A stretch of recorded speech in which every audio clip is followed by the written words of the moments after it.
الفتن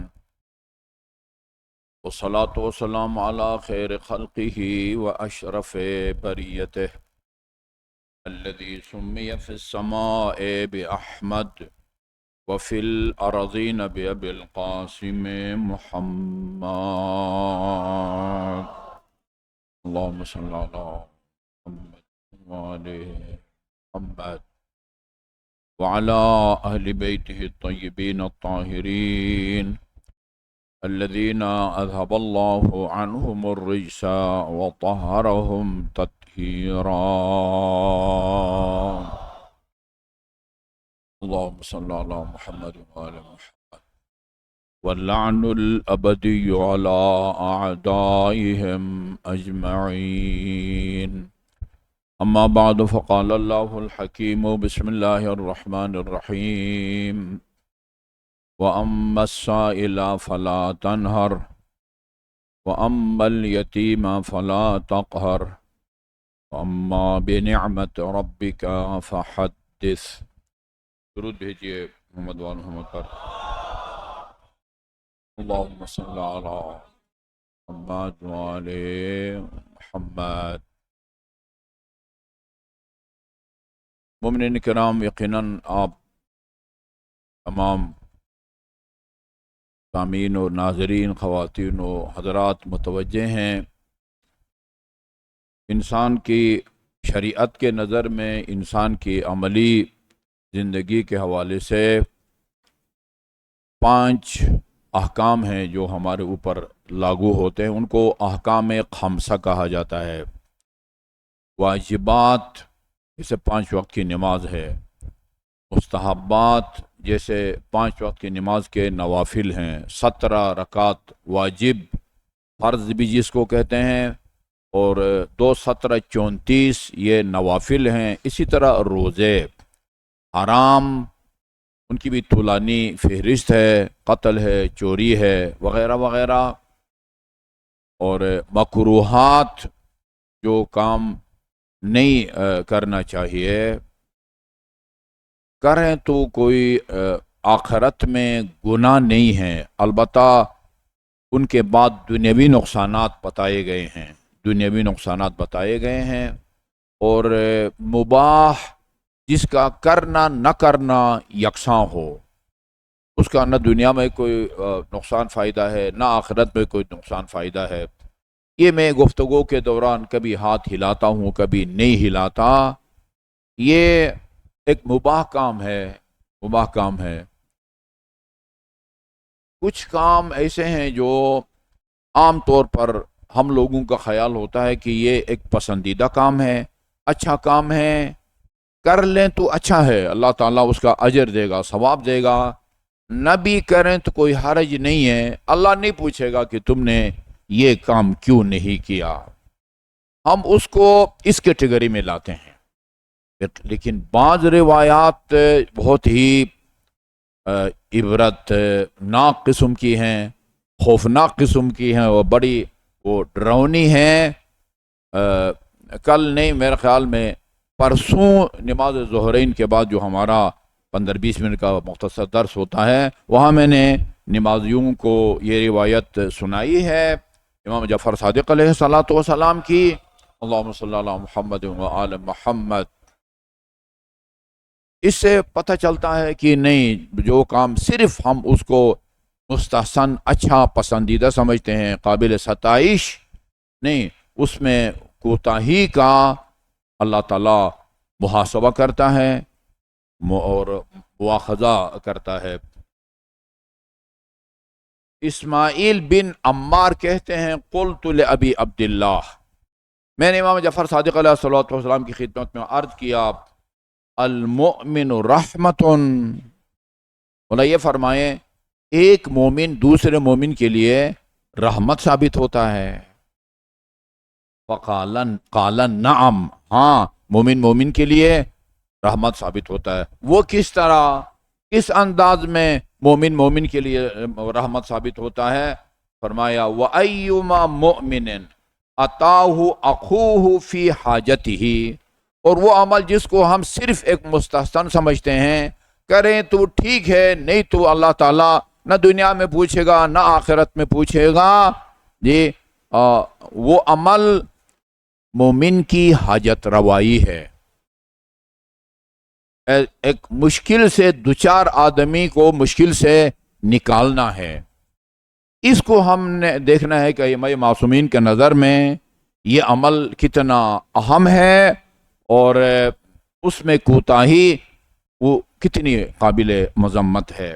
فرمایا ایما مومن اتاہ اخوہ فی حاجتہ، کوئی بھی مومن، آپ ہسپتال میں کوئی با اختیار جو ہے نا وہ آفیسر لگے ہوئے ہیں، کسی دفتر میں لگے ہوئے ہیں، تھانے میں لگے ہوئے ہیں جی، کورٹ کچہری میں جو ہے نا وہ لگے ہوئے ہیں، کسی کارخانے میں بھی آپ لگے ہوئے ہیں، آپ کے پاس کچھ اختیارات ہیں، آنے والے کی مدد کر سکتے ہیں، اس کو پریشانی سے نکال سکتے ہیں جی ہاں.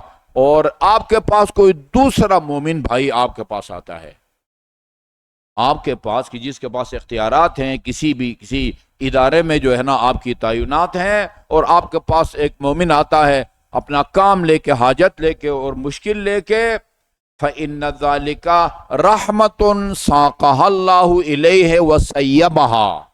ایک مومن کا اپنے کام سے لے کے آپ کے پاس آنا، یہ اللہ کی طرف سے ایک رحمت ہے کہ جو آپ کی طرف بھیجی گئی ہے.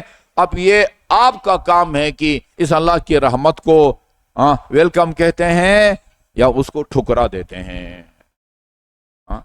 یہ ایک رحمت ہے جو کہ ساقہ اللہ علیہ وسیبہ لہو، اس کی طرف بھیج رہا ہے. فَإِنْ قَضَاهَا، وہ اس اگر ضرورت مند کی ضرورت کو پورا کریں، اس کا مشکل حل کریں، اس کا کام کر دیں، اس کا مطلب ہے کہ قد قبل الرحمت بقبولها، آپ نے اس کا کام کر کے اللہ کی طرف سے آئی ہوئی یا بھیجی گئی رحمت کو آپ نے قبول کر لیا ہے، خوش آمدید کہہ دیا ہے. وَإِنْ رَدَّهُ، اور اگر کام نہ کریں، ایک تو ہوتا ہے کہ ایک ادارے میں ہیں، آپ کے پاس وہ اختیارات ہی نہیں ہے جن کو استعمال کر کے اس بیچارے کی جو ہے نا وہ مشکل کو حل کرے، نہیں، آپ کے اختیار میں بھی ہے. ٹھیک ہے جی، آپ اپنی عزت کو بچا کے اپنے حلال حرام شرعی ذمہ داریوں کو یعنی مراد یہ ہے کسی حقدار کو حق دلانا، یہ نہیں کہ اپنے دوست یا مومن کی مدد کر کے کسی دوسرے کی حق تلفی کرے، وہ حرام ہے، وہ حرام ہے. جائز کام کرنا، کسی حقدار کو اس کا حق دلانا، اگر آپ یہ نہیں کرتے وَهُوَ يَقْدُرُ عَلَىٰ قَضَائِهَا، جبکہ آپ اس کی اس مشکل کو حل کر بھی سکتے ہیں. فَإِنَّمَا رَدَّ عَن نَفْسِهِ الرَّحْمَةِ الَّتِي سَاقَهَا اللَّهُ إِلَيْهِ وَسَيَّبَهَا إِلَيْهِ. گویا آپ نے اس رحمت کو ٹھکرا دیا ہے جو اللہ تعالیٰ نے آپ کی طرف بھیجی تھی. گویا بے زبان حال اللہ تعالیٰ سے آپ یہ کہتے ہیں کہ پالنے والے مجھے تیری رحمت کی ضرورت نہیں ہے. یہ نتیجہ نکلتا ہے کہ مجھے تیری رحمت کی ضرورت نہیں ہے. اچھا جی، یہ رحمت جو بھیجی گئی تھی جاتی کدھر ہے آخر؟ ایسی ہوا میں معلق رہتی ہے یا واپس اللہ تعالیٰ کی جو وہ رحمت کا خزانہ ہے ادھر چلی جاتی ہے؟ اس رحمت کو اللہ تعالیٰ اس حاجت مند کے لیے محفوظ رکھتا ہے. بھیجی آپ کی طرف تھی، آپ کی طرف بھیجی گئی تھی، لیکن آپ نے اس کو مسترد کر دیا، ریجیکٹ کر دیا. اب یہ رحمت، اس کا رخ اللہ تعالیٰ اس حاجت مند کی طرف بھیج دیتا ہے جو آپ کے پاس آیا تھا، اور آپ نے اس کو جواب دے دیا ہے، کھرا جواب دے دیا، بھائی سوری میں آپ کا کام نہیں کر سکتا. نہیں کر سکتے، واقعی اگر آپ نہیں کر سکتے پھر جواب دے نہیں ہے. کر سکتے ہیں، اس کے باوجود اگر آپ نے اس کو ٹھکرا دیا ہے، کام نہیں کیا ہے، تو اس کا مطلب یہ ہے کہ جی ہاں، ذخیرت الرحمت للمردود عن حاجتہ، یہ رحمت اس کی ذخیر اندوزی کی جاتی ہے یا اس کو محفوظ رکھا جاتا ہے. کس کے لیے؟ اس آدمی کے لیے کہ جس کا کام آپ نے قدرت کے باوجود نہیں کیا تھا.